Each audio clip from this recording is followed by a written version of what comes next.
ابتدا ہے رب جلیل کے بابرکت نام سے جو دلوں کے بھید خوب جانتا ہے۔ دیکھتی آنکھوں سنتے کانوں صابری میاں کا سلام پہنچے۔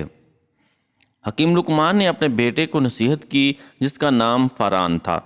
لقمان حکیم نے کہا، اے میرے بیٹے، کمینے آدمی سے احتراز کرنا جب کہ تم اس کی عزت کرو، اور شریف آدمی سے بھی بچتے رہنا جب کہ تم اس کی توہین کرو، اور عقل آدمی سے بھی بچتے رہنا جب کہ تم اس کی ہجو کرو، احمق آدمی سے بھی بچتے رہنا جب تم اس کا مذاق اڑاؤ، اور جاہل آدمی سے بھی بچتے رہنا جب کہ تم اس کی صحبت اختیار کرو، فاجر آدمی سے بھی بچتے رہنا جب کہ تم اس سے جھگڑا کرو۔ اے میرے بیٹے، نیک کاموں میں جلدی کرنا، اور 3 کام قابل تحسین ہیں۔ کسی انسان کو اس کی غیر موجودگی میں بھلائی سے یاد کرنا، بھائیوں کا بوجھ اٹھانا، مال کی قلت کے وقت دوست کی مدد کرنا۔ ابتدا میں غصہ کرنا جنون ہے اور اس کا اختتام ندامت ہے۔ اے میرے بیٹے، 3 کاموں میں ہدایت ہی ہدایت ہے۔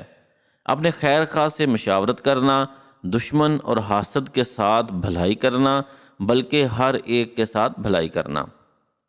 میرے بیٹے، ہر وہ شخص دھوکہ کھاتا ہے جو 3 چیزوں پر بھروسہ کرے۔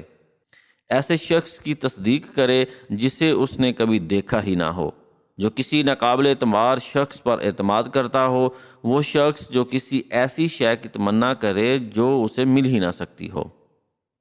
اے میرے بیٹے، حسد سے اجتناب کرو، کیونکہ یہ دین کو فنا کر دیتا ہے اور نفس کو ضعیف کر دیتا ہے، اور اس کا انجام ندامت کے سوا کچھ بھی نہیں۔ اے میرے بیٹے، اگر تو چاہتا ہے کہ حکمت سے قوت حاصل کرے تو عورتوں کو اپنی جان کا مالک نہ بنا، کیونکہ عورت ایسی جنگ ہے جس میں صلح نہیں۔ عورت کو یہ خاصیت حاصل ہے کہ اگر وہ تجھ سے محبت کرنے لگے گی تو تجھے کھا جائے گی، اگر وہ تجھ سے بغض رکھے گی تو ہلاک کر ڈالے گی۔